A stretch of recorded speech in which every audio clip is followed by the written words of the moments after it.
Hey guys, welcome to Neat Movie News. My name is Dean Thomas. His name is Dean. We like Dean. And I continue just to be seeing all these Oscar caliber sort of movies coming out over Christmas break. They're all hitting the theater near me. Adding another one to that list is the Denzel Washington starring movie. He also directed it, based on the August Wilson play titled Fences. Everything that boy do, he do for you. It's not easy for me to admit that I've been standing in the same place for 18 years. Well, I've been standing with you. I gave 18 years of my life to stand in the same spot as you. Now, it's based on an August Wilson play, so it's going to take place in Pittsburgh. It's going to take place in the past. It's going to follow some predominantly black characters. And this movie is set in the mid-1950s, and you follow Troy, played by Denzel Washington, who has his wife, played by Viola Davis. He's got a son, and it's kind of, the story is more or less just how this man operates in his day-to-day life. It's very much a slow character drama. You kind of get to understand why this guy is the way he is, the way he interacts with his family, especially his son and his wife. And if you want to take a class in acting, you should probably watch this movie. I mean, the performances are fantastic, especially because this is a very dense script. There's just a lot of dialogue, and man, does Denzel Washington just spit this dialogue out. And I mean that in the best possible way. He talks so fast in this movie with so much dialogue, and a lot of these shots are just, they just hold the camera on them and let these actors just kind of go. And it's kind of amazing to watch that these people can just remember and spit out this dialogue the way they do, because like I said, it's a very dense and be a very long script, because this movie really only takes place in about 1 to 2 settings, really. It's more or less at their house, whether that's inside the house, on the front porch, or out in the back. But that's mainly where the story takes place, and you kind of understand, you get to understand why Troy is has such a jaded and dark look at life, why he's felt like he's been wronged.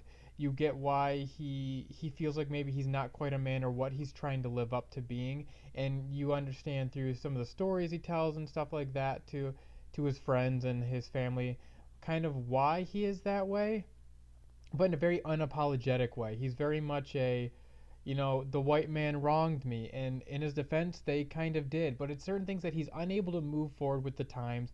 He feels like things that have happened to him in his past, he's had to make everything out on his own, and he's very much trying to tell his son that you need to give up football, you need to find a job, you need to work, you need to be able to support a family when you have one.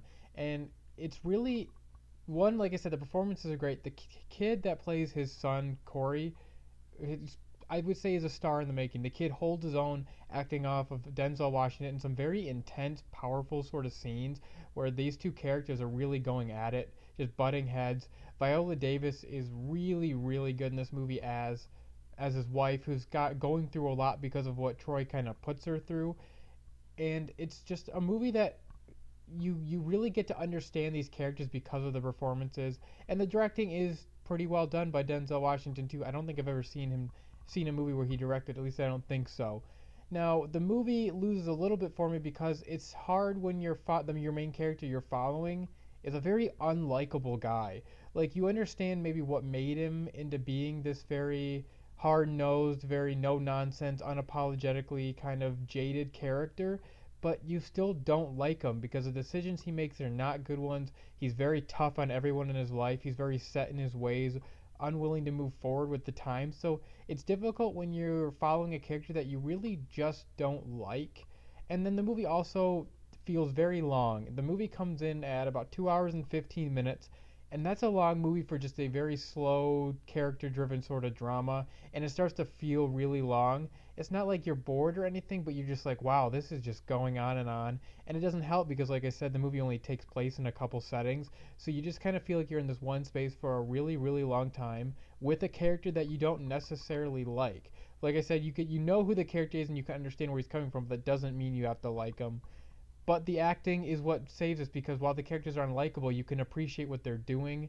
And, well, I guess Troy is unlikable. The other characters in the movie are not. You can relate to them, or you can understand them. And it's a really well acted movie. The movie they're in, the story is being told, is a good one. I think the story was dragged out a little bit too much. So for me, I definitely think both Denzel Washington and Viola Davis entered themselves into the Oscar race. It's going to be tough because it's such a stacked year, but they definitely gave it their all, and they definitely put their name in the ring at the very least. But for me, like I said, it's a really good movie, but it does feel a little slow, and the main character is kind of unlikable, so that doesn't necessarily help getting you through those long, kind of slower scenes because you don't like the guy. So I'm going to score Fences relatively well. I'm going to give it an 85%. It's a very interesting movie. You kind of do get invested in the characters and you really understand who the characters are.